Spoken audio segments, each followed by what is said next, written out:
Assalamualaikum warahmatullahi wabarakatuh. Selamat malam pemirsa, apa kabar Anda hari ini? Bagaimana juga puasa Anda? Dan kami mengucapkan selamat berbuka puasa. Semoga amal ibadah kita diterima oleh Allah Subhanahu wa taala. Yang pasti sambil menemani Anda menikmati buka puasa, kami hadir di Apa Kabar Indonesia Malam.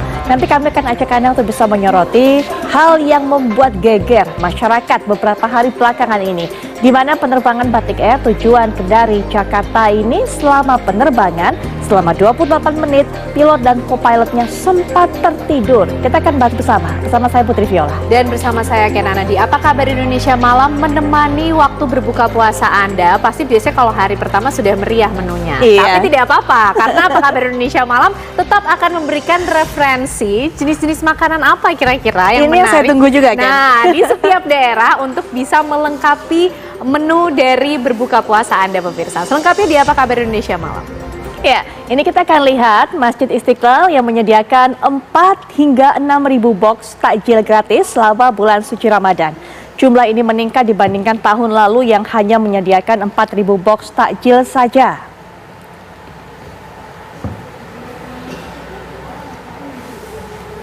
Masyarakat yang ingin mendapatkan takjil tersebut bisa mendatangi Masjid Istiqlal setiap hari saat berbuka puasa. Jumlah takjil gratis yang disediakan bertambah untuk setiap hari Jumat, Sabtu, dan Minggu, yakni mencapai 6.000 box per harinya. Takjil gratis ini akan mulai dipersiapkan pada jam 4 sore atau setelah asar, dan dilanjutkan dengan buka bersama serta pembacaan Qori'ah. Selain pemberian takjil gratis, di area luar masjid juga digelar bazar aneka makanan yang dijual dengan food truck. Bagi masyarakat yang ingin berkunjung ke Masjid Istiqlal selama bulan Ramadan ini, dihimbau agar datang lebih awal. Hal ini guna mengantisipasi terjadinya rebutan tempat, mengingat banyaknya pengunjung di bulan suci Ramadan.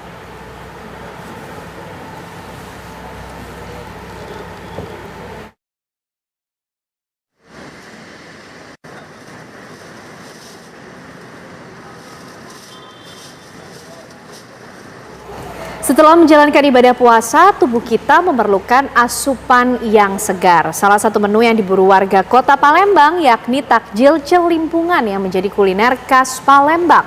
Kuliner unik ini menjadi berkah bagi ibu rumah tangga di Jalan Mayor Zen Palembang yang meraih pendapatan karena permintaan takjil celimpungan meningkat drastis.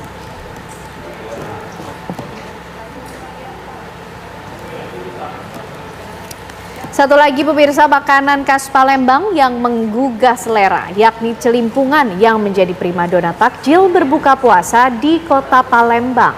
Mirip pempek, namun celimpungan memiliki kuah khusus santan kekuningan yang menyegarkan saat dihirup. Menurut cerita warga Palembang, nama celimpungan diambil dari kata cemplung saat adonan mirip bakso ikan dimasukkan ke panci rebusan.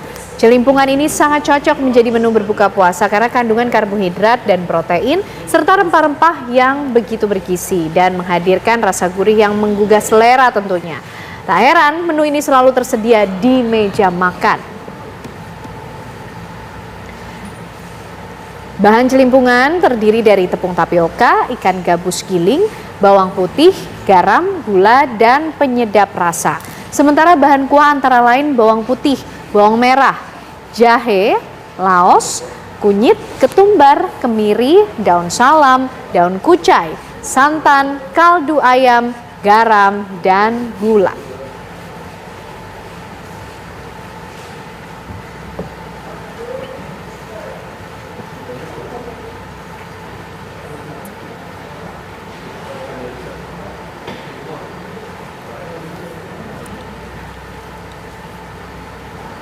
Saya yakin karena Ken sudah dapat resepnya lengkap, besok pasti langsung coba bikin celimpungan. Nah, untuk menyambut datangnya bulan suci Ramadan, ratusan warga Kecamatan Kampar, Kabupaten Kampar Riau melakukan tradisi makan bajambau atau datang ke masjid dengan membawa makanan yang dilakukan oleh kaum perempuan dari rumah masing-masing untuk dimakan beramai-ramai yang dihidangkan di dalam masjid dengan beralas tikar. Tradisi makan bajambau dilakukan sebagai ajang silaturahmi dan saling bermaaf-maafan antar warga sebelum memasuki bulan suci Ramadan. Sebelum makan Bajambau digelar, biasanya kaum ibu datang beramai-ramai dengan membawa sejumlah makanan dari rumah masing-masing untuk dihidangkan di masjid untuk dimakan beramai-ramai. Nah, menurut warga, tradisi makan Bajambau merupakan tradisi dari turun-temurun setiap datangnya bulan Ramadan. Biasanya sebelum digelar makan Bajambau yang dilaksanakan di dalam masjid, warga terlebih dahulu menerima siraman rohani dari penceramah agama.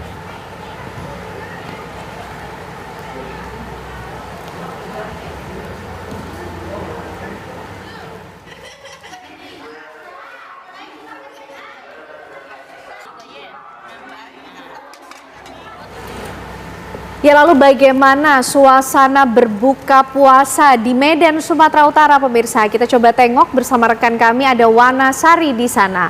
Selamat malam, Wana Sari. Bagaimana jalannya buka puasa dan keseruan yang terjadi di Medan, Sumatera Utara? Iya, selamat malam Putri dan pemirsa. Untuk waktu Kota Medan dan sekitarnya, waktu berbuka puasa kira-kira sekitar 10-15 menit ke depan, yang pastinya di Bazar Kuliner Berbuka Puasa di Jalan Mukhtar Basri Medan ini saya sudah tergiur sekali pemirsa, karena ada banyak sekali menu berbuka puasa yang bisa dipilih oleh masyarakat. Pastinya ketika berbuka puasa, masyarakat akan memilih menu yang utama itu adalah yang segar-segar seperti minuman yang dingin begitu pemirsa. Dan di sini Anda bisa melihat sejak kami tiba di sini, masyarakat Kota Medan sudah meramaikan Nazwa kuliner buka puasa di Jalan Mukhtar Basri Medan. Dan di sini menariknya, harganya juga cukup terjangkau. Untuk minuman yang Anda lihat di layar kaca ini, harganya bisa Rp10.000 sampai Rp12.000 saja. Kita sudah memperoleh minuman yang segar seperti buko pandan yang disajikan oleh abang-abang yang sedang melayani pembeli di sini. Nah, selain itu pemirsa, menariknya selain menu berbuka puasa, di sini juga ada menu utama yang bisa dibeli ataupun dinikmati oleh masyarakat. Nah, saya pengen nunjukin, ini banyak sekali kue basah yang disajikan di sini, dan tentunya ini menjadi pilihan bagi kita untuk berbuka puasa. Mulai dari yang manis-manis sampai gorengan juga ada. Dan harganya juga di sini sangat terjangkau ya, rata-rata hanya Rp2.500 saja per piecesnya pemirsa. Wow, ini ada gorengan yang pastinya ini favorit semua orang untuk berbuka puasa, atau kalau yang butuh yang manis-manis, ini juga banyak sekali kue basah dengan harga yang sangat terjangkau.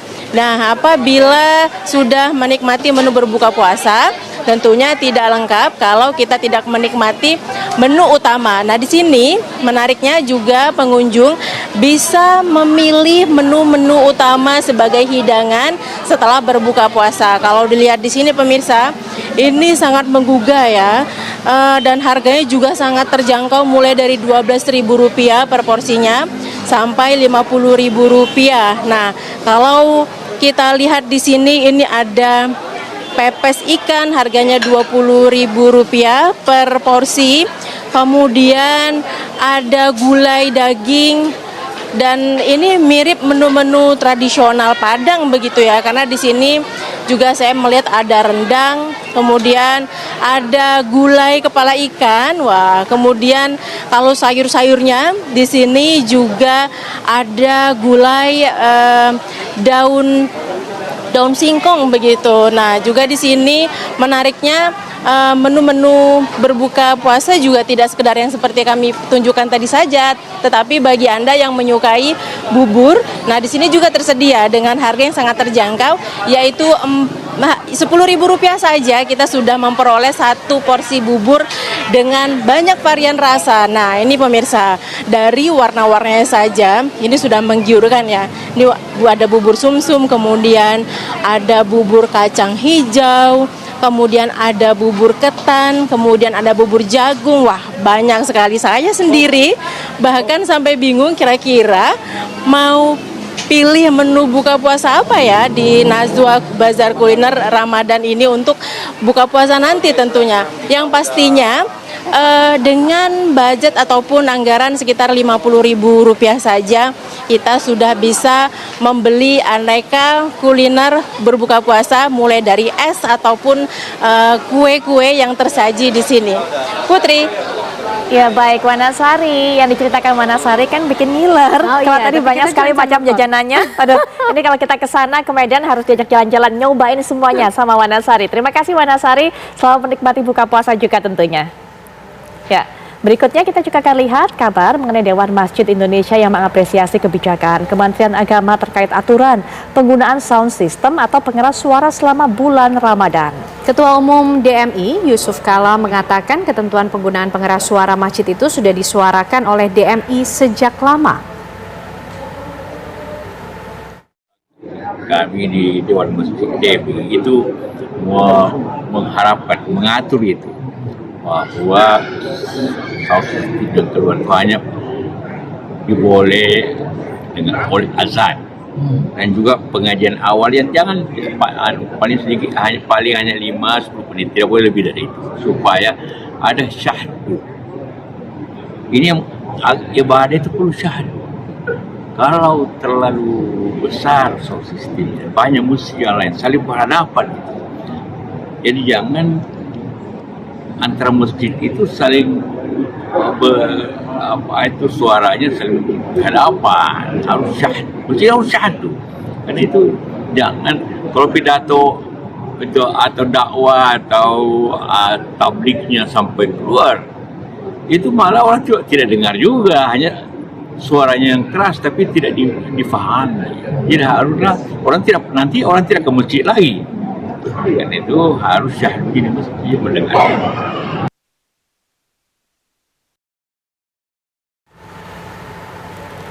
Ya, setelah jeda berikut ini kami bawa Anda juga untuk bisa menyimak perbincangan kami, mendengarkan bagaimana pandangan dari pengamat penerbangan ini melihat apa yang terjadi beberapa bulan lalu, tepatnya 25 Januari 2024. Pesawat dari Kendari terbang menuju Jakarta di mana pilot dan kopilotnya ini sempat tertidur selama 28 menit.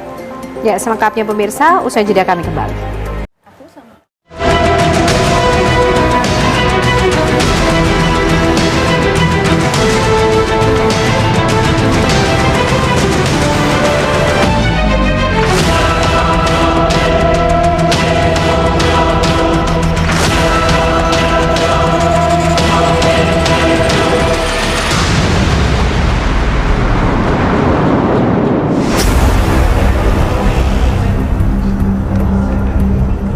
Beberapa hari terakhir ini masyarakat dan juga dunia penerbangan di tanah air dikejutkan dengan hasil investigasi Komisi Nasional Keselamatan Transportasi atau KNKT terhadap 2 orang kru maskapai Batik Air.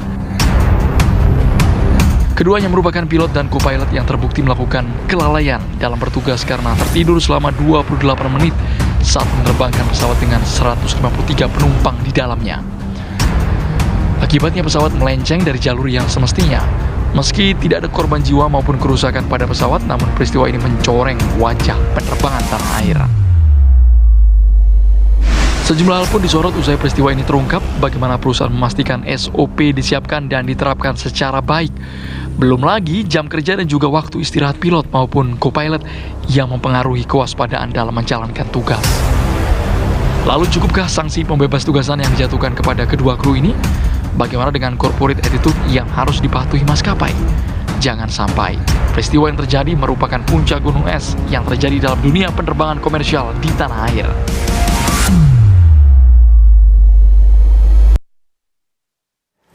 Betul sekali, apa yang baru saja terjadi atau kita lihat kabarnya ini terjadi pada tanggal 25 Januari lalu sebenarnya. Kemudian baru beberapa waktu belakangan ini dipublish dan masyarakat baru mengetahuinya. Bikin geger juga. Nah ini kemudian juga mencoreng apa yang bisa kita harapkan, penerbangan yang aman. Termasuk juga kalau kembali kami sampaikan informasinya kepada Anda, ini penerbangan Batik Air tujuan dari Kendari menuju Jakarta, tapi pilot dan juga kopilot yang bertugas tertidur selama 28 menit saat bertugas menerbangkan pesawat. Apa yang sebenarnya terjadi, bagaimana kemudian SOP bagi ataupun juga regulasi bagi para penerbang ini sebelum menjalankan tugas. Kita akan bahas bersama dengan para narasumber. Sudah hadir bersama saya Ibu Ruth Hana Simatupang. Beliau merupakan mantan investigator KNKT. Selamat malam Ibu Ruth. Selamat malam Ibu. Baik, dan juga akan memberikan pandangannya kepada kita, akan bercerita banyak sebenarnya. Karena salah satu hal yang menjadi faktor kenapa kemudian pilot dan kopilot ini tertidur pada saat bertugas, karena memang memiliki tugas di rumahnya, pindahan rumah, kemudian juga memiliki anak kembar, sehingga waktunya tersita, istirahat kurang. Nanti kita akan dengarkan juga apa pandangan dari Cap Syadrah Nababan. Beliau merupakan eksekutif advisor Ikatan Pilot Indonesia. Selamat malam, Cap. Selamat malam, Pak Putri. Baik, dan juga akan bergabung dengan kita Bapak Gary Sujatman selaku pengamat penerbangan, sudah hadir juga di studio. Selamat malam Pak Gary. Silakan duduk. Baik. Nah, pemirsa, kita sudah bersama dengan para narasumber. Mungkin Cap bisa bercerita terlebih dahulu. Sudah sempat saya singgung apa yang menjadi penyebab dari dua pilot ini tertidur. Apakah sebelumnya atau sebenarnya ada regulasi yang mengatur bagaimana sebenarnya kondisi fisik, kondisi mental dari para penerbang ini sebelum mereka berangkat? Ya, jadi terima kasih. Kalau di dalam penerbangan kita menyebutnya itu Fatigue Risk Management System. Jadi memang dari tahun 2011 itu IQ sudah menerbitkan program itu dan ini sedang lagi disosialisasikan. Kami dari Asosiasi Ikatan Pilot Indonesia juga sudah melakukan berbagai kegiatan melalui seminar maupun pertemuan-pertemuan yang sifatnya memang masih sosialisasi sifatnya, karena itu nanti diserahkan kepada airline masing-masing, karena karakter situasi dan kondisi airline itu memang berbeda-beda. Jadi mereka lah yang nanti mengatur apakah di dalam penjadwalannya, di dalam pengaturan krunya, nah itu rutenya dan sebagainya. Disitulah nanti terlihat program itu berjalan atau tidak.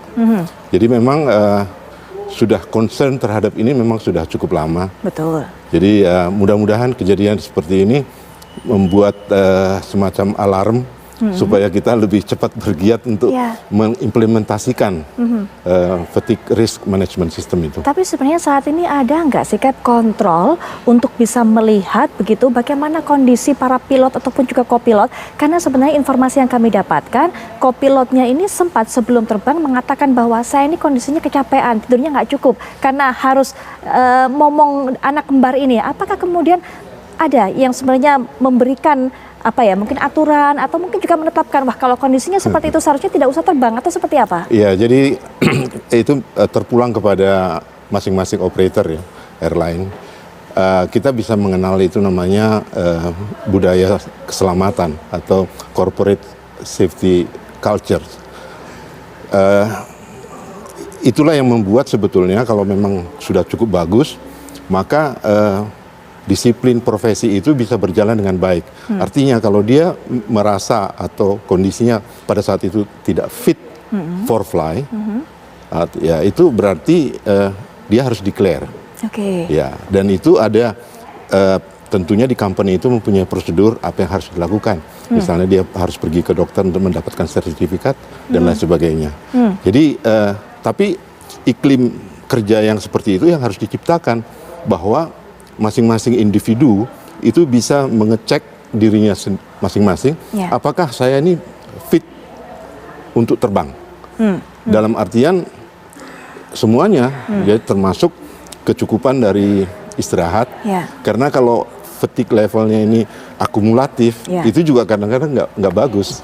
Iya kan? Baik, ya betul-betul. Cap, tapi sebenarnya menurut Cap, idealnya seperti apa yang harus dilakukan oleh pihak maskapai ketika mendengar keluhan ataupun mendengar cerita dari salah satu penerbangnya mengatakan bahwa kondisi saya ini sebenarnya kurang tidur, nggak terlalu fit, apa sebenarnya yang harus dilakukan?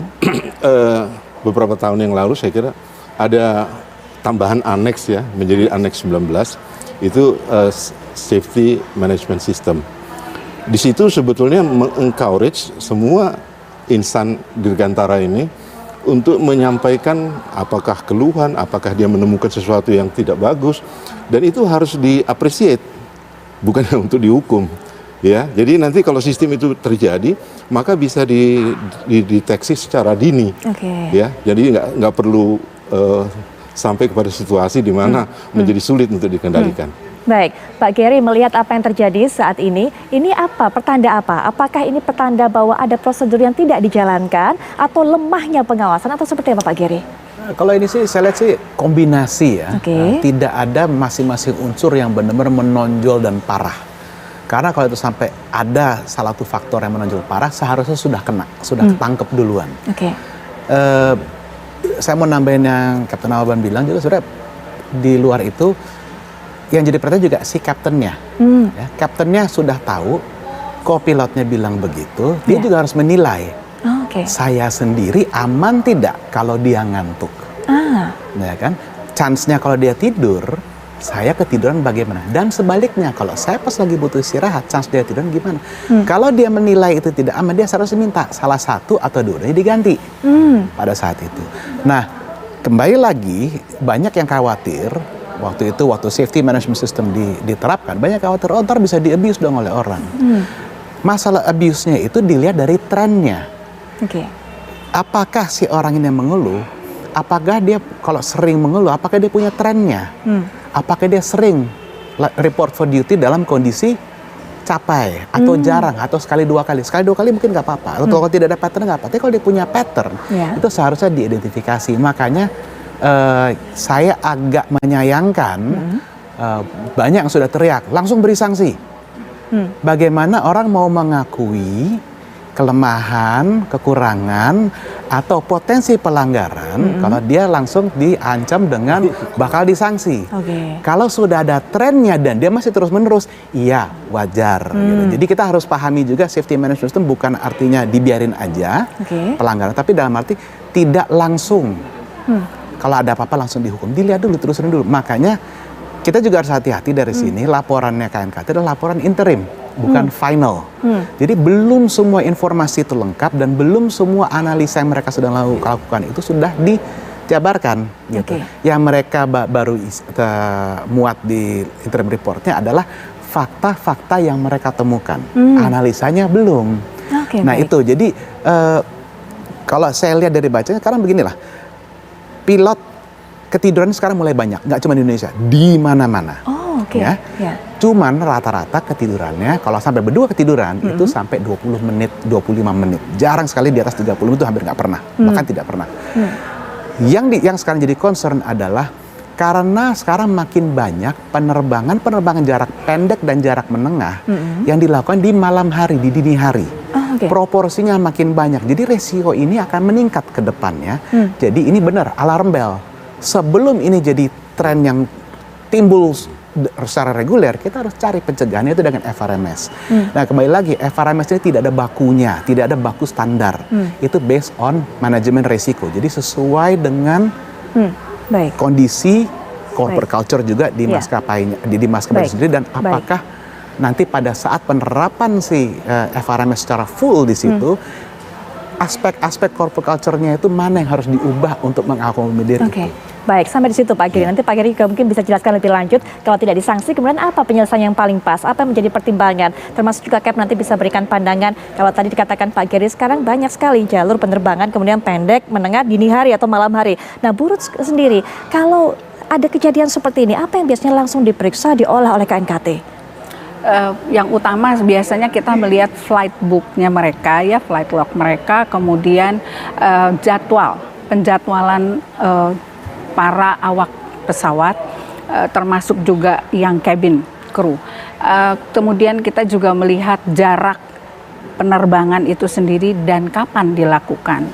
Nah ini sangat berpengaruh ketika seperti Pak Gary bilang bahwa kalau dia dilakukan pagi hari, apakah mereka dalam 3 hari berturut-turut mereka cukup tidur, cukup istirahat, pikiran tenang dan sebagainya. Itu yang kita periksa biasanya 3 hari sebelum kecelakaan atau insiden atau apapun itu, kita melihat histori dari si orang-orang ini. Jadi setiap awak itu diperiksa 3 hari sebelum hari H terjadi sesuatu. Nah itu yang biasanya kami kaji. Kemudian kita juga lihat nanti apakah ini sama berulang, orang yang sama atau tidak. Nah memang dalam penelitian selalu terjadi pada penerbangan pagi hari. Nah, ini sering terjadi. Ya, kita juga melihat fenomena ini bukan hanya di Indonesia, tapi juga hampir di banyak negara. Nah, oleh karena itu kita meminta biasanya merekomendasikan untuk company atau operator maskapai ini untuk membuat penjadwalan terhadap para awak ini sesuai dengan perilakunya. Oke.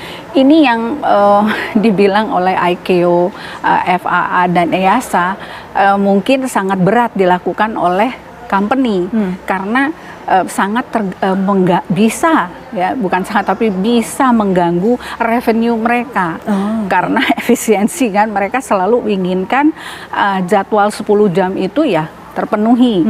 Padahal mungkin saja dia hanya bisa terbang 4 jam karena mungkin dia sudah ada kayak tadi, dia harus mengurus bayi, dia harus ngurus pindahan rumah. Betul. Jadi dia harus, padahal dia untuk menolak terbang dia tidak bisa. Nah, baik. ini catatan. Nah, ini sampai di sini Bu Ruth. Nanti kita juga akan berikan pandangan dari Pak Giri ataupun juga dari Kepna Bapak mengenai soal penjadwalan tadi. Tapi rekan kami Ken Anda juga akan memberikan informasi kepada Anda semuanya bagaimana kronologi secara lengkap kejadian di tanggal 25 Januari tersebut. Silakan Ken.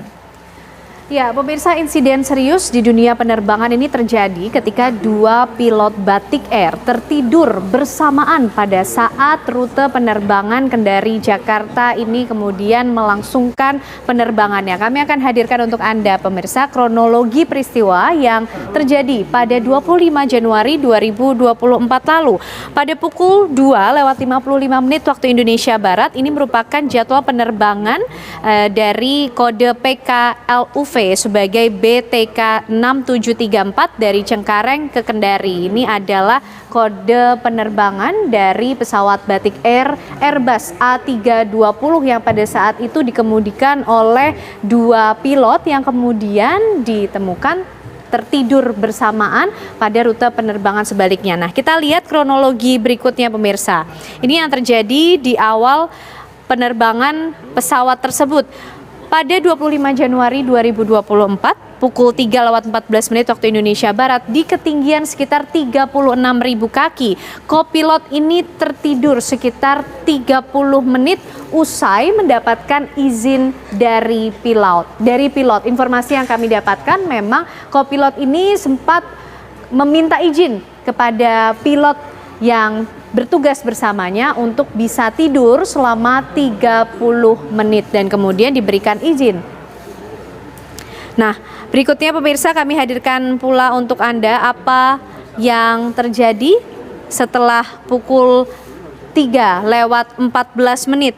Pada pukul 7:11 waktu Indonesia Tengah, pesawat Batik Air Airbus A320 ini berhasil mendarat di Bandar Udara Kendari. Nah, kemudian pemirsa yang menjadi perhatian adalah penerbangan yang terjadi dari Kendari ke Jakarta, di mana terjadi insiden serius pada saat itu. Di pukul 7:48 waktu Indonesia Tengah, pesawat ini mulai bergerak pulang dari Kendari menuju ke Jakarta dengan formasi pilot dan juga kopilot yang sama pada saat itu. Nah, inilah kemudian pemirsa yang menjadi perhatian masyarakat dan disoroti pada beberapa waktu terakhir ini. Pada pukul 8:05 waktu Indonesia Tengah, maksud kami ini pesawat melakukan kontak dari ATC atau Air Traffic Control Kendari ke ATC Makassar. Jadi sempat terjadi komunikasi, pesawat pada saat itu masih juga melakukan kontak dari ATC Kendari ke ATC Makassar. Lalu apa kemudian yang terjadi setelah itu pemirsa? Kami hadirkan untuk Anda informasinya pada pukul 8:37 waktu Indonesia Tengah 25 Januari 2024, pesawat ini berada di ketinggian 36.000 kaki. Pada saat itu informasi yang kami peroleh dan kami himpun terjadi percakapan antara pilot dan juga kopilot, di mana saat ini pilot yang kemudian meminta izin kepada kopilot untuk beristirahat sejenak atau tidur. Nah, kemudian kopilot ini memberikan izinnya kepada sang pilot untuk bisa beristirahat sebentar pada saat itu. Nah, kemudian setelah kopilot memberikan izin kepada pilot untuk beristirahat sebentar di ketinggian 36.000 kaki pemirsa, kopilot ini akhirnya mengambil alih kendali pesawat secara penuh pada saat itu. Karena sang pilot tadi sudah diberikan izin untuk beristirahat. Lalu apa yang kemudian terjadi pemirsa setelah peristiwa ini? Pada pukul 8:22 waktu Indonesia Barat, masih di ketinggian 36.000 kaki pesawat Airbus A320 Batik Air ini, pilot sempat terbangun dan juga berbincang selama 30 detik kemudian tertidur kembali. Jadi pilot ini sempat terbangun, kemudian terjadi percakapan dengan kopilot selama 30 detik dan sang pilot kembali tertidur. Pada pukul 8:24 waktu Indonesia Barat, kopilot ini meminta izin ke ATC untuk mengalihkan penerbangan ke 275 derajat dan kemudian mendapatkan izin dari ATC. Artinya pada saat itu kopilot ini yang memegang kendali dari pesawat Batik Air dan juga bahkan masih sempat meminta izin ke ATC untuk mengalihkan penerbangan ke 275 derajat. Nah, kemudian pada pukul 8:29 waktu Indonesia Barat, pemirsa, tidak lama ini kopilot berkomunikasi dengan awak kabin. Masih ada komunikasi ke ATC sebelumnya terjadi, kemudian ada komunikasi dengan kru kabin dalam pesawat tersebut. Nah, lalu apa yang kemudian berlangsung atau terjadi dalam insiden ini pemirsa? Pada pukul 8:43 waktu Indonesia Barat, kopilot ini juga masih berkomunikasi dengan ATC Jakarta dan diinstruksikan untuk mengikuti koordinat kursus 22G. Sekali lagi, pada pukul 8:43 ini kopilot juga masih sempat berkomunikasi dengan ATC Jakarta, diinstruksikan untuk mengikuti koordinat kurs 2G. Nah, berikutnya tidak lama berselang, pada pukul 8:43 di bawah 1 detik pemirsa, kopilot ini tidak sengaja tertidur usai membaca instruksi ATC Jakarta. Jadi tidak lama berselang setelah sebelumnya kopilot ini masih sempat berkomunikasi, kemudian kopilot tertidur usai membaca instruksi dari ATC Jakarta. Nah, pada pukul 8:56 waktu Indonesia Barat, ATC Jakarta ini berulang kali mencoba untuk melakukan kontak dengan pesawat, namun tidak mendapatkan jawaban atau tidak ada respon. Pada pukul 8:56 waktu Indonesia Barat, pada saat kopilot ini sudah tertidur. Nah, kemudian pada pukul 9:11 waktu Indonesia Barat, pilot terbangun dan tersadar pesawat ini sudah keluar jalur. Sebelumnya pilot sempat meminta izin untuk beristirahat, kemudian kopilot yang kemudian tertidur dan pilot ini sudah terbangun dan tiba-tiba tersadar bahwa pesawat ini sudah keluar dari jalurnya pemirsa. Pada pukul 9:11 waktu Indonesia Barat, pilot ini membangunkan kopilot dan juga menginformasikan ke ATC Jakarta bahwa terjadi gangguan komunikasi dalam pesawat. Itu yang disampaikan oleh pilot. Nah, kemudian masih pada kisaran waktu yang sama pemirsa, pada 9:11 ini pilot tadi terbangun, kemudian membangunkan kopilot dan juga menjawab atau memberikan respon ke ATC Jakarta. Dan ia mengatakan bila terjadi gangguan komunikasi di pesawat yang sedang mereka kemudikan. Artinya pemirsa, total ada 28 menit di mana pilot dan juga kopilot Airbus A320 milik Batik Air yang melakukan rute penerbangan dari Kendari menuju Jakarta ini tertidur. Ya pemirsa, usai jeda tentu kami masih akan mengajak Anda untuk membahas insiden serius yang terjadi di dunia penerbangan ini pemirsa. Sesaat lagi kami kembali. Kita kembali lanjutkan perbincangan. Cap Nababan, apa yang bisa dilihat dari kronologi yang kami sampaikan tadi, timelinenya begitu detail, dan juga mungkin bisa diberikan pandangan apa yang disampaikan mengenai penjadwalan.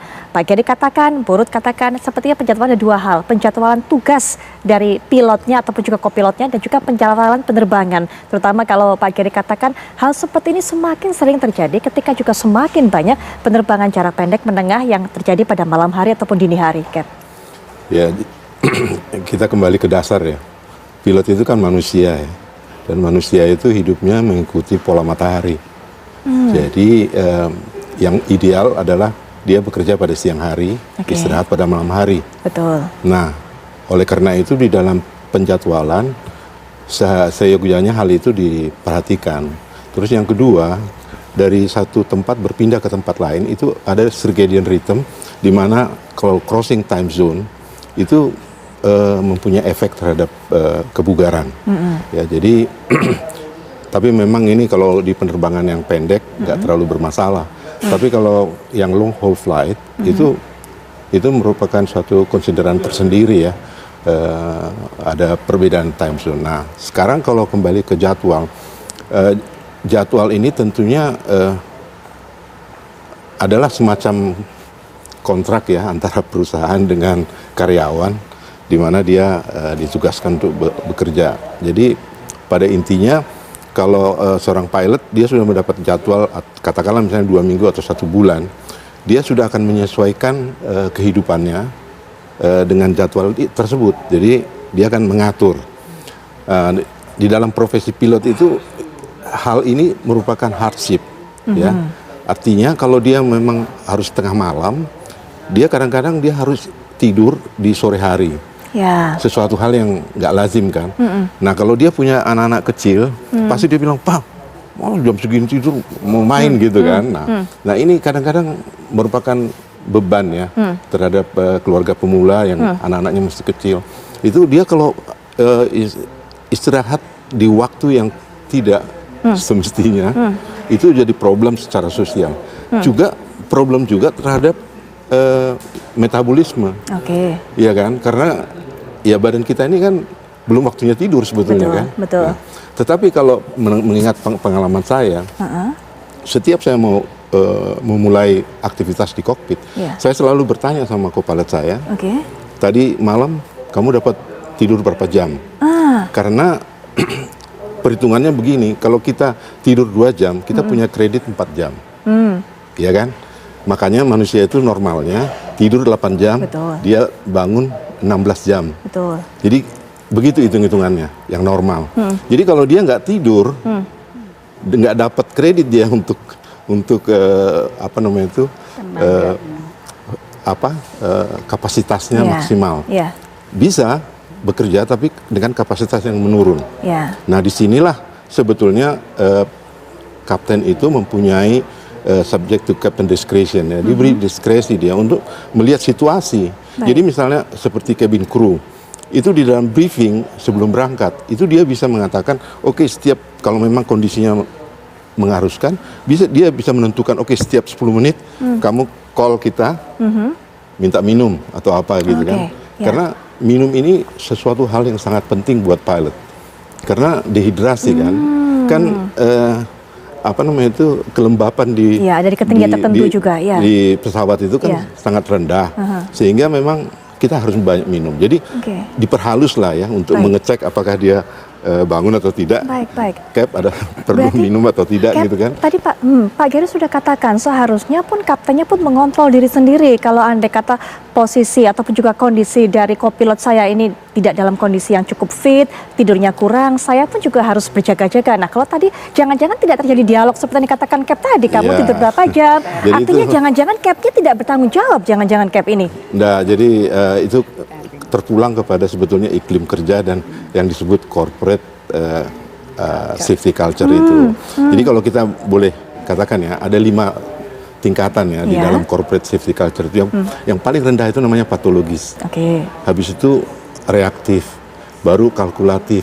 Kalau di tingkat kalkulatif itu semuanya sudah available, tapi tidak diaktifkan. Tapi ada. Terus nanti yang proaktif. Kalau sudah proaktif, dia akan melakukan penelitian secara internal apa yang bisa kita perbaiki. Itu sudah proaktif. Nah, yang paling ideal itu adalah yang generatif, di mana safety itu dengan bisnis itu sudah menyatu.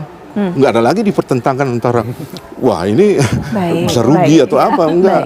Dan masa pola hidup dan pola kerjanya karyawan itu juga sudah safety oriented gitu ya. Nah, itu yang kita berharap sekali sebetulnya semua airline di Indonesia ini sudah sampai ke tingkat itu. Generatif tadi. Baik, tapi sepertinya masih jauh. Tapi mungkin nanti, Captain Nababan, nanti bisa dilanjutkan lagi perbincangannya. Pak Gary juga bisa berikan pandangan bentuk pertanggungjawaban apa sebenarnya yang harusnya dilakukan. Nanti kita akan bahas lebih lanjut, tapi kami bawa Anda terlebih dahulu untuk bisa mengetahui apa suara masyarakat mengenai kejadian ini, apa pendapat mereka. Rekan kami, Herninda Febiola, akan menggambarkan untuk Anda. Silakan Herninda.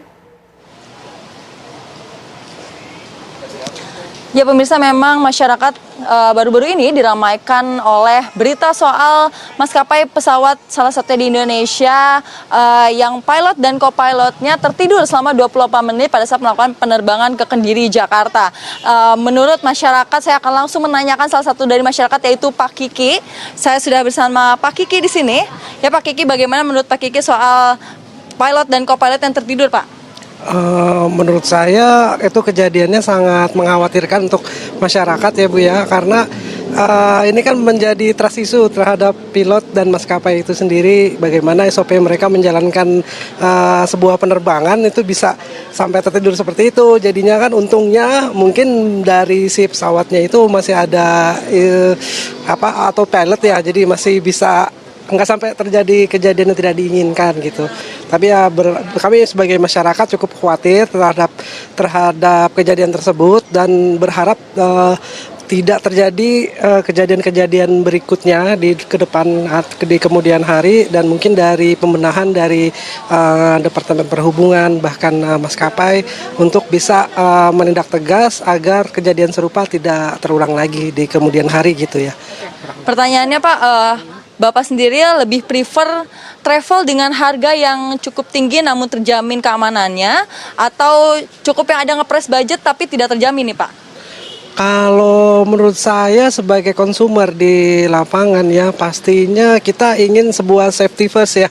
Jadi saya rasa untuk saat ini dan zaman yang udah modern seperti ini, sebuah safety atau itu bukan lagi soal budget atau non budget gitu. Jadi mungkin kalau budget lebih, servisnya lebih baik atau misalkan yang lebih mahal itu kualitas penerbangannya, experience-nya lebih baik. Tapi kalau soal safety atau yang seperti tadi tertidur atau ini kan setahu saya keduanya ya, co-pilot dan kapten pilotnya ketiduran gitu. Jadi saya sangat khawatir ini terulang lagi. Jadi saya lebih kalau prefer ya sama-sama itu tergantung kebutuhan ya. Tapi kalau ini saya rasa mungkin pembenahan terhadap SOP ya. Setahu saya kan dalam penerbangan tuh ada minimum rest yang harus dicapai oleh pramugari atau pilot sekalipun gitu loh. Jadi kemana ini SOP, apakah dia benar-benar istirahat sehingga saat penerbangan dia tidak tertidur atau bagaimana gitu.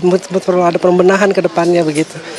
Nah, terakhir nih Pak, tadi kan Bapak juga sempat ada bayi juga ya Pak ya. Nah, alasan dari pilot, salah satu pilot atau co-pilot itu katanya karena menjaga bayinya pada saat tengah malam tuh. Bapak sendiri melihat punya bayi nih Pak, dan pada saat jam kerja itu ada kemungkinan tertidur gak sih Pak? Kalau bayi saya rasa itu bukan sebuah alasan terhadap sebuah penerbangan sehingga dia pilotnya ikut tertidur ya. Karena setahu saya pun dia kan akan terpisah kabinnya gitu ya, dan mereka harus punya jadwal SOP tersendiri yang memang harus mereka target sampai, dan ini juga mereka jangan sampai tertidur, apalagi penerbangan jarak dekat ya yang nggak sampai lebih dari 3 jam gitu misalkan. Jadi saya sebagai masyarakat sangat khawatir kejadian serupa akan terulang, karena kita pengalaman banyak sekali penerbangan-penerbangan yang sempat kecelakaan gitu, yang disalahkan justru banyak kan pesawatnya lah, injinya ternyata human error dari pilot itu sendiri gitu. Oke, makasih banyak ya Pak Kiki ya. Nah, Pemirsa, begitulah tanggapan dari Pak Kiki yang mana memang salah satu pengguna pesawat juga, dan menurut Pak Kiki sendiri menidurkan bayi pada saat malam itu bukan suatu alasan, namun SOP-nya yang harus dipertanyakan. Sekian, kembali ke studio. Baik, Herninda, terima kasih sudah memberikan informasi kepada kami apa yang menjadi pendapat masyarakat mengenai hal ini. Pak Geri, mengenai ataupun juga sudah disinggung oleh Kepnababan ada corporate safety culture. Apakah dengan kejadian ini artinya masih banyak maskapai di tanah air ini yang agak sedikit menepikan, mengenyampingkan keselamatan hanya karena ingin mengejar keuntungan. Tapi nanti dengan memberikan jadwal yang padat tentunya kepada para pilot. Tapi nanti Pak Geri, kita akan bahas setelah jeda berikut ini. Pemirsa, kami sudah mengundang perwakilan dari pihak Lion Air untuk bisa ikut dalam perbincangan ini, menjelaskan kepada kami tentunya bagaimana kronologi secara pasti dan juga apa sikap yang diambil oleh Lion Air. Tapi hingga perbincangan ini berlangsung belum ada respon yang disampaikan, yang diberikan oleh pihak yang kami undang. Tapi kami juga sampaikan kepada Anda bahwa sudah ada perwakilan dari Lion Air juga yang memberikan keterangannya kepada media. Kita akan baca bersama. Fokus utama dari evaluasi ini adalah pada detail operasional dan aspek keselamatan, menegaskan bahwa setiap prosedur dan praktek kerja selaras berdasarkan standar keselamatan. Anda bisa baca juga, ini disampaikan oleh Bapak Danang Mandala Prihantono.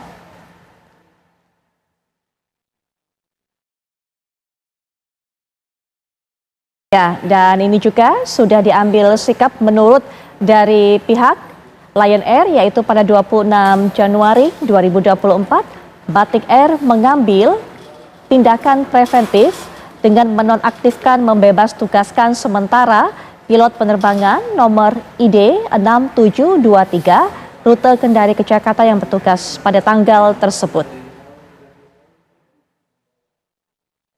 Kemudian juga Batik Air berkomitmen untuk selalu berkoordinasi dengan regulator, awak pesawat, dan pihak-pihak terkait lainnya dalam meningkatkan standar keselamatan penerbangan. Ya, baik.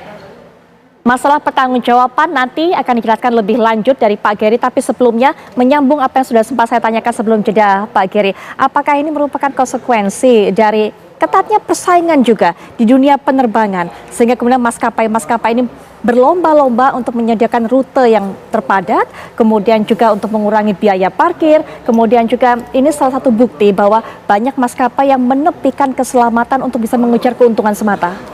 Ya, kalau dari kebutuhan pasar ya, itu tidak hanya di Indonesia, tapi di seluruh dunia. Tadi sudah saya bilang bahwa penerbangan malam dini hari untuk jarak pendek dan menengah itu makin banyak. Memang demand-nya ada, ya. Tapi bukan berarti dengan itu dilakukan lalu semuanya diasumsikan seperti biasa. Harus ada langkah-langkah yang dilihat. Apakah dengan terbang malam itu, dengan terbang dini hari itu ada resiko yang meningkat seperti fatigue.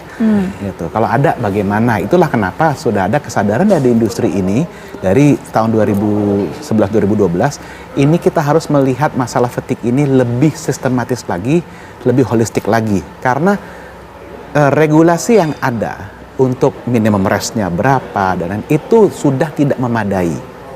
Jadi kalau dilihat sudah ada maskapai-maskapai memang yang menerapkan FRMS mereka sendiri, ya. Contoh misalnya kayak Qantas. Itu dari tahun 90-an mereka sudah terapkan. Untuk penerbangan pendek yang mulai terbangnya lebih dari jam 8 malam. Itu duty time dan flight time-nya dan jumlah penerbangan yang dilakukan oleh si pilotnya dalam satu kali tugas itu berkurang. Nanti dari jam 12 malam sampai jam 4 pagi itu berkurang lagi. Lalu dari jam 4 jam 5 menambah normal lagi kalau misalnya mulai duty-nya dari jam 6. Nah, itu langkah yang basic. Ya. Tapi kalau kita lihat juga maskapai di Middle East juga sudah melakukan ini dan mereka juga dapat komplain masalah fatigue. Mereka sudah nerapin FRMS kok masih pada ngomel mengenai fatigue. Ternyata ditemukan bahwa masih banyak kru yang menganggap kalau off duty time itu selagi dalam satu duty cycle, misalnya dalam arti lagi terbang kemana menginap balik lagi, off duty time berarti boleh ngapain aja. Enggak. Padahal di manual perusahaan tertera kalau kamu duty terbang yang ini, rest hour-nya dari sini sampai segini, saya rekomendasi kamu tidak punya kegiatan dari jam segini sampai jam segini sebelum terbang. Nanti setelah di sana jam berapa tidur dulu, kegiatan di jam segini, nanti tidur lagi. Itu sudah dibuat. Nah, tapi maskapai tanah air cukup disiplin untuk bisa mengawasi kita belum ke juga. situ, tapi saya utarakan dalam arti ini challenge-nya. Bahwa maskapai yang ibaratnya kan banyak orang yang agak sinis, kru Indonesia nggak profesional. Di luar negeri aja kayak begitu. Yang dianggap bule jago, bule profesional, itu aja masih begitu. Banyak pilot yang dulu sampai dipecat gara-gara tidak memenuhi FRMS company, terus komplain ke media dan lain-lain bahwa mereka capek. Begitu mereka dipaksa ikut, komplain mengenai fatigue jauh menurun. Jadi kembali lagi, ini kesadaran harus dipunyai oleh semua pihak. Kembali lagi tadi Kapten Nawaban juga bilang masalah bisa dong kita minta krunya, cabin crew untuk ngecek. Kita nggak boleh lupa juga 5-10 tahun yang lalu ada banyak kejadian cabin crew sering ngecek ke kokpit dan ada di apa? Di sosmed bilang, oh ini krunya pecicilan, selingkuh, nggak profesional. Nah, ini semua konsekuensi dari tidak hanya dari airline, tidak hanya dari si pilotnya, tapi juga dari kita sebagai konsumen. Kita nggak boleh lupa itu. Jadi biarkanlah kita tetap mencari solusinya, nggak usah tunjuk-tunjukkan dulu, karena ini masalah yang memang dihadapi oleh satu dunia dan solusinya nggak gampang. Kalau kembali ke tanggung jawab tadi, tanggung jawab gampang. Lihat trennya. Ini orang punya rekor yang sering tidak disiplin masalah restnya atau tidak. Ini orang punya track record yang sering terbang kecapean tapi maksa atau tidak. Hal-hal itu. Nah kalau iya, itu baru lari ke aksi disipliner. Jangan hanya karena satu kejadian bilang, oke kamu saya pecat. Nggak bisa. Itu bukan safety. Itu namanya sweeping the problem under the carpet gitu. Itu nggak nyelesain masalahnya. Jadi semua itu yang dilakukan harus diteliti, dicari solusinya paling efektif. Iya, tapi artinya juga tidak cukup kan hanya dengan membebas tugaskan pilot yang bertugas tersebut? Itu kalau saya bilang itu sudah standar procedure ya. Itu dalam IQNX juga sudah ada, dalam peraturan di negara juga ada. Kalau ada pilot terlibat insiden, sampai selesai investigasi jangan diterbangkan dulu. Kecuali kalau misalnya di tengah-tengah investigasi ternyata sudah ditemukan enggak, ini pilotnya enggak ada faktornya, tidak menjadi faktor, oke dia boleh terbang lagi. Tapi kalau misalnya dia menjadi salah satu faktor dari insiden tersebut, nunggu sampai semua analisanya selesai, baru dia boleh di-review lagi untuk terbang. Baik. Terakhir juga mungkin Burut melihat adanya faktor dari pengaruh persaingan di antara industri penerbangan juga menjadi salah satu penyebab ataupun juga memiliki faktor yang berdampaknya seperti ini, Bu? Sebenarnya sih kalau melihat faktor persaingan, semua bisnis pasti melakukan itu, mencari peluang kapan mereka boleh terbang mengambil jatahnya orang lain gitu ya. Tapi kalau yang ini saya rasa sih bukan karena lebih kepada persaingan, tetapi lebih kepada penjadwalan para awak yang mereka tidak disiplin. Lebih kepada mereka seperti tadi Kapten Nababan bilang bahwa sudah diberikan jadwal untuk terbang dalam 1 bulan, berarti mereka harus mempersiapkan diri. Nah kalau dalam 1 bulan ini ternyata mereka mengalami banyak kalau kita bilang turbulensi kehidupan ya, itulah ya. Nah, mereka harus dengan secara terbuka menyampaikan itu kepada manajemennya supaya dicarikan jalan keluar, dia tidak usah terbang. Sehingga itu level of safety-nya juga tetap terjaga, reputasi mereka juga terjaga. Nah, saya berpikirnya begini, kalau dengan kejadian ini nggak ada yang bisa menolong mereka lagi, baik si awaknya juga si maskapai sendiri. Ya kita bisa lihat netizen Indonesia kan kejam kalau soal begini. Jadi bukan kejam sekali. Iya, jadi saya pikir harus dengan hati-hati menerapkan SOP supaya sesuai dengan culture yang ingin mereka bangun dan tampakkan di masyarakat. Mereka LCC, bukan berarti mereka serampangan. Nah itu, jadi jangan cuma bilang semua orang bisa terbang karena ada ini, enggak. Tapi bisa terbang dengan selamat dan aman dan nyaman. Itu sih yang harus dibangkitkan ke para awak. Baik. Nggak ada itu, nggak ada bisnis mereka. Baik, penutup juga mungkin dari Cap, artinya juga kesadaran ini harus dimiliki oleh mereka yang bertugas, pilot ataupun juga kopilot untuk bisa mencegah terjadinya hal ini seperti ini lagi. Cap. Ya, seperti tadi sudah saya katakan bahwa ketika pilot itu mendapatkan jadwal, dia akan menyesuaikan diri dengan jadwal tersebut. Oleh karena itu tidak ada hari libur kan, yang ada duty free atau day off itu tidak bersamaan dengan jadwal masyarakat umum. Oleh karena itu salah satu hardshipnya adalah memang di dalam kehidupan sosial kita juga harus bisa menyesuaikan. Terus di dalam domestiknya sendiri tentunya dia mempunyai permasalahan-permasalahan yang penting buat dia sebetulnya ketika dia mau siap-siap mau terbang itu keluarganya juga mensupport ya, baik istrinya maupun saudara-saudaranya mensupport bahwa ini memang dia profesinya, disiplin profesinya memang membutuhkan itu. Jadi dia waktunya istirahat. Jadi misalnya waktu bertamu pun itu sebetulnya ya harus tahu ini profesinya pilot ya. Nggak bisa nggak seperti yang biasa gitu kan. Nah, oleh karena itu memang persiapan itu. Jadi dia bilang kalau ada di dalam manualnya company dibilang ada jembatan keledai yang namanya I'm safe ya. I'm not being impaired by I-nya itu adalah illness, M-nya itu medication, terus S-nya itu stress, lalu alkohol dan fatigue dan emosi. Nah, ini fatigue-nya ini yang utama. Jadi dialah yang bisa menilai dirinya sendiri kan. Sama aja kan kalau kita ke dokter juga dokternya yang nanya kan. Kita yang tahu badan kita bagaimana kan gitu. Semoga kejadian ini juga jadi pelajaran bersama untuk dunia penerbangan kita dan kita nanti akan tunggu bagaimana hasil evaluasinya agar tidak terjadi lagi. Terima kasih Ibu Ruth, Kepala Baban, terima kasih Pak Gary juga terima kasih. Setelah jeda akan Anda menemani Anda dengan rangkaian kabar menarik lainnya.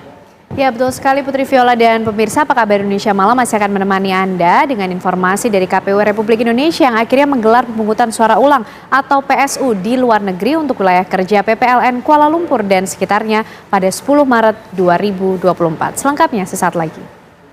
Masih bersama kami di Apa Kabar Indonesia Malam. Seorang warga di Kecamatan Suwo, Kabupaten Lampung Barat, nyaris kehilangan nyawanya akibat diterkam harimau Sumatera. Korban diterkam harimau saat sedang beristirahat selepas aktivitas berkebun.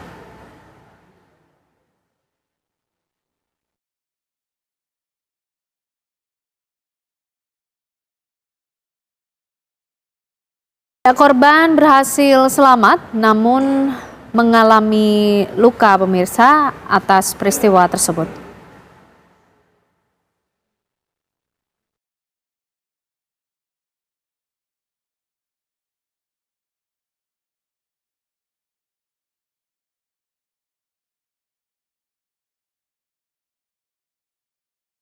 Kita beralih ke informasi lainnya. Komisi Pemilihan Umum atau KPU kembali menggelar rapat pleno rekapitulasi suara nasional.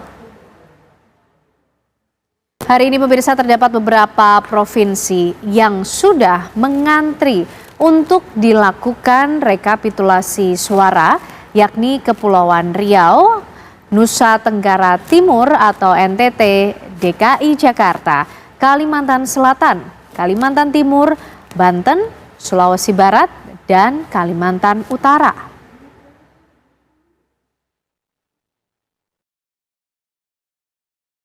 Dan KPU Republik Indonesia akhirnya menggelar pemungutan suara ulang atau PSU di luar negeri untuk wilayah kerja PPLN Kuala Lumpur dan sekitarnya pada tanggal 10 Maret 2024. Dengan pemungutan suara ulang ini, maka hasil pemilu 11 Februari lalu untuk PPLN Kuala Lumpur dinyatakan batal seluruhnya. Sebanyak lebih dari 62.000 pemilih WNI yang telah terverifikasi dan bertempat tinggal di wilayah kerja PPLN Kuala Lumpur secara serentak kembali mengikuti pemungutan suara ulang Presiden, Wakil Presiden, serta anggota DPR untuk Dapil Jakarta II melalui metode TPSLN atau tempat pemungutan suara luar negeri dan kotak suara keliling. Sedikit berbeda dengan pelaksanaan pemilu sebelumnya, KPU meniadakan metode POS pada PSU kali ini dan menggabungkannya dengan metode TPSLN.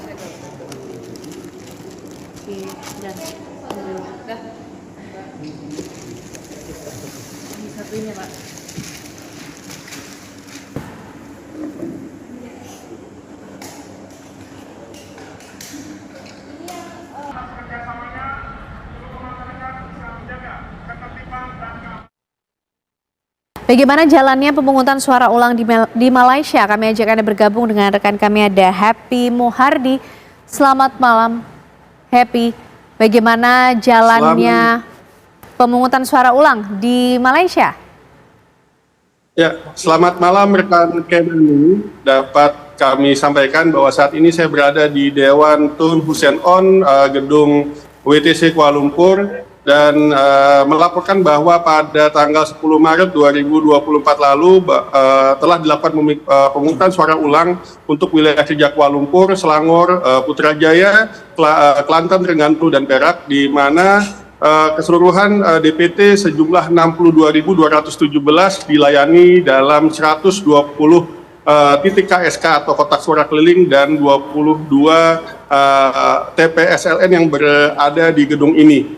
Dan pelaksanaan pemungutan suara ulang berlangsung dengan baik, dengan aman dan lancar, dan saat ini tengah dilaksanakannya rapat pleno rekapitulasi penghitungan surat suara, dan saat ini tengah istirahat untuk sholat maghrib, berbuka puasa, dan sholat tarawih. Dan hingga pada pukul 7 malam tadi waktu Malaysia telah dilaksanakan hampir 120 titik KSK telah selesai menjalani rekapitulasi penghitungan surat suara, dan rencananya rapat rekapitulasi surat suara akan dilanjutkan pada pukul 9.30 malam hingga pukul 1 untuk penghitungan hasil dari TPSLN sebanyak 22 titik. Demikian disampaikan. Baik, terima kasih Happy Muhardi mengabarkan dari Kuala Lumpur, Malaysia. Ya, pemirsa, usai jeda kami akan kembali dengan informasi dari pencarian korban banjir bandang atau Galodo di Kabupaten Pesisir Selatan yang terus dilakukan. Sesaat lagi kami kembali. Masih bersama kami di Apa Kabar Indonesia Malam. Banjir akibat luapan Sungai Bengawan Solo di Bojonegoro, Jawa Timur mulai berangsur surut. Warga beramai-ramai membersihkan lumpur di rumah dan jalanan. Sejak Selasa dini hari, debit air Sungai Bengawan Solo yang ada di Kabupaten Bojonegoro mulai berangsur surut. Ratusan warga yang 2 hari belakangan terdampak banjir mulai membersihkan rumah dan pekarangan sekitar dari kotoran lumpur serta material banjir. Pasca banjir, warga berharap adanya bantuan obat-obatan dari pemerintah setempat karena mengalami gatal-gatal.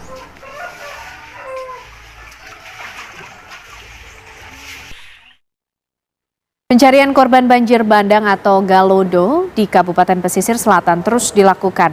6 orang yang masih dicari belum juga berhasil ditemukan. Sejak Senin pagi pencarian pasca Galodo hari kelima, tim SAR gabungan memperluas jangkauan pencarian menggunakan sejumlah perahu karet, termasuk menggunakan video udara atau drone. Tim SAR gabungan yang juga berasal dari Jambi dan Bengkulu ini mencari hingga Senin sore pukul 16 waktu Indonesia Barat. Namun hingga pencarian berakhir, ke-6 korban yang masih dinyatakan hilang belum juga ditemukan. Hingga saat ini tercatat telah 23 korban tewas yang telah ditemukan.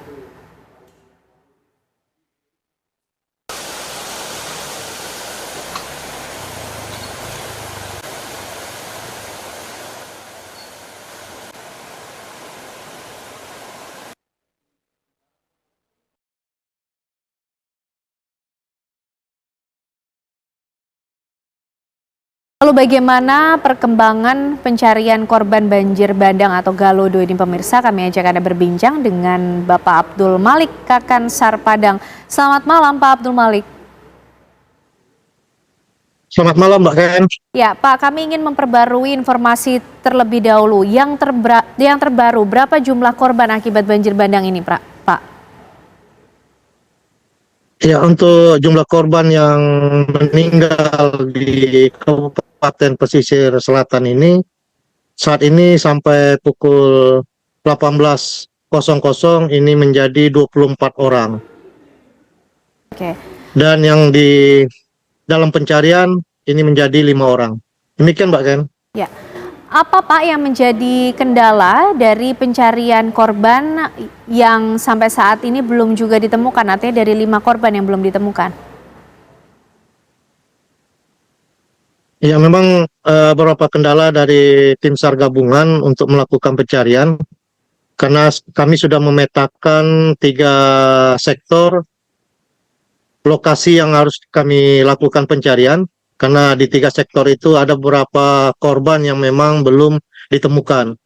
Pertama yaitu di sektor Kecamatan Sutera, yaitu terjadinya longsor yang saat ini korban 2 orang belum diketemukan. Kendalanya adalah alat berat tidak bisa masuk ke lokasi longsoran tersebut, yaitu daerah Nagari Langgai, dan beberapa jembatan atau akses yang akan memasuk ke daerah Langgai tersebut ini putus. Jadi tim gabungan memasuki area tersebut menggunakan motor trail untuk bisa mencapai lokasi tersebut. Dan untuk mencapai Langgai sendiri itu harus berjalan kaki. Demikian Mbak Ken. Oke. Pak Abdul, apakah tapi sudah ditemukan titik atau koordinat yang diduga kuat menjadi lokasi dari korban-korban yang masih dinyatakan hilang ini? Ya, titik koordinat memang kami selalu memetakan dari korban-korban yang ditemukan dari hari pertama sampai hari ke-6 ini. Ini menjadi bahan evaluasi kita, penyebaran atau perkiraan keberadaan korban akan kita lakukan untuk pencarian. Oke. Lalu pencarian ini akan terus dilakukan sampai waktu berapa lama, Pak Abdul Malik?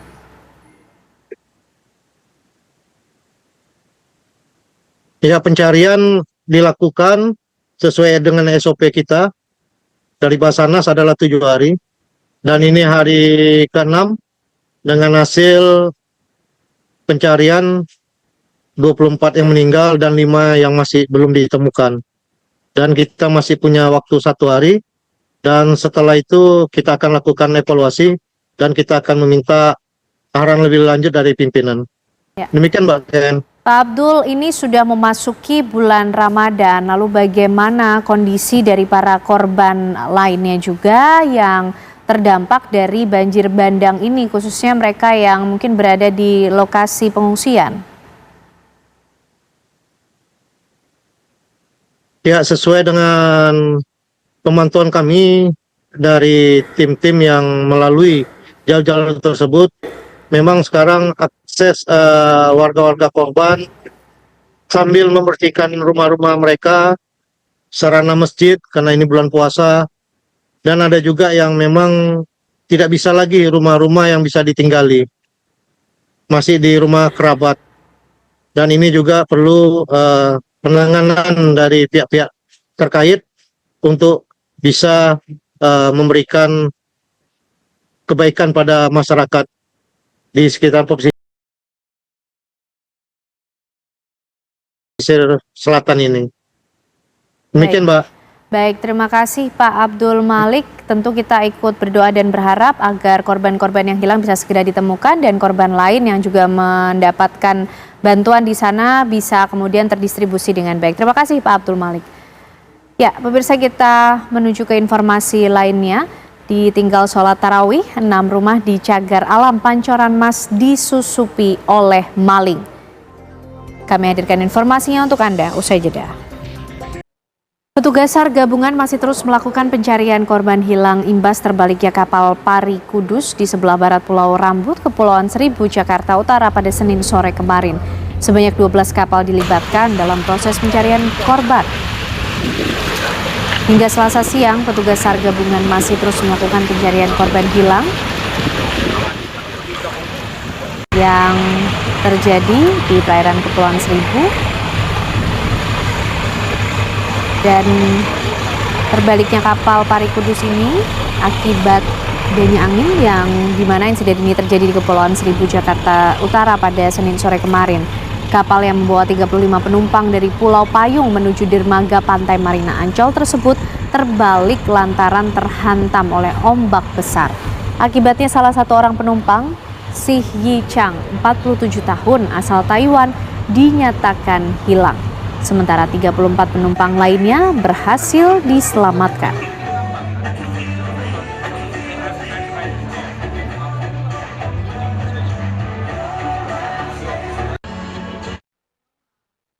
Ditinggal sholat tarawih, 6 rumah di Cagar Alam Pancoran Mas disusupi maling. Sejumlah rumah dikuras harta bendanya, sementara lainnya sudah dibobol dan tak sempat diambil barang berharganya.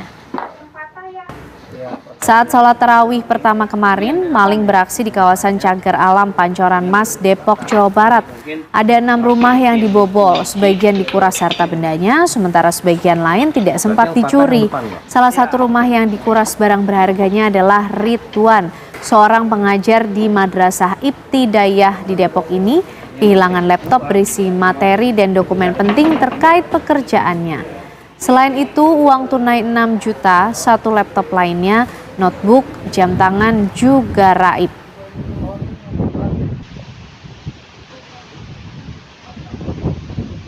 Nggak dihitungkan, masukin kunci, mungkin dia punya kunci seperti apa. 3 remaja ditangkap warga Wangon, Kabupaten Banyumas, Jawa Tengah karena diduga hendak tawuran. Warga mendapati ketiganya membawa senjata tajam. Penangkapan ketiga remaja ini dilakukan setelah warga melihat kawanan ini membawa celurit yang diduduki di jok motor. Setelah diinterogasi diketahui hendak tawuran. Warga menyerahkan 3 remaja tersebut ke kepolisian. Pihak Polsek Wangon membenarkan adanya penangkapan ini. Ketiganya berinisial A, R, dan A. Mengaku merupakan anggota geng tikungan Offslow, TOS, Lumbir, Kabupaten Banyumas. Mereka membawa senjata tajam karena akan bergabung dengan 18 remaja geng BOD untuk tawuran melawan geng GTA Rawalo dan GTA Jatilawang. Selain sajam, polisi juga mendapati sejumlah obat terlarang. Setelah dilakukan pengembangan, polisi berhasil mengamankan pengedar obat terlarang yang menjual ke para remaja tersebut.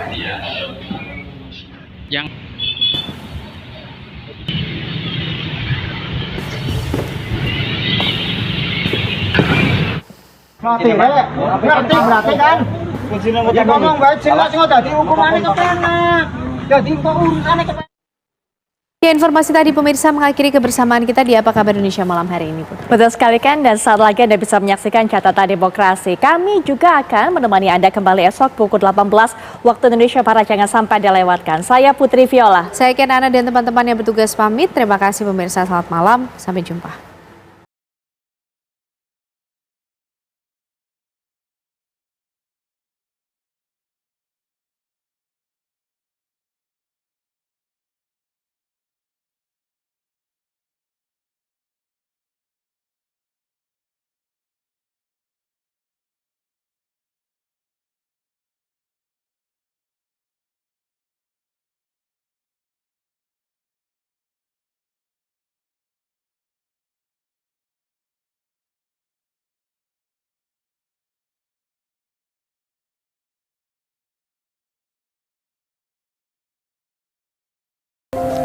Sebelum beraktivitas, jangan lupa persiapkan seluruh peralatan yang perlu dibawa. Salah satunya air mineral untuk memenuhi kecukupan cairan tubuh untuk dapat menjaga produktivitas kita. Di setiap perjalanan ke kantor, aku nggak pernah lupa air mineral di dalam tas aku. Dengan kemasan terproteksi seperti ini, aku nggak usah khawatir karena ini higienis dan bebas dari pemalsuan.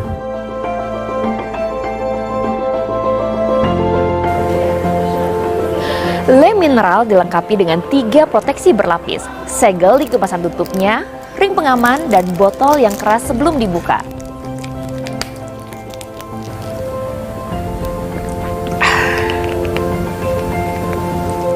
Le Mineral rasanya lebih segar karena mengandung mineral esensial, jadi jangan lupa minum Le Mineral setiap hari.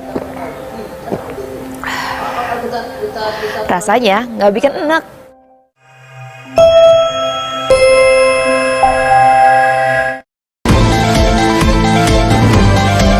Anda baru saja menyaksikan Apa Kabar Indonesia Malam, didukung oleh Prenagen.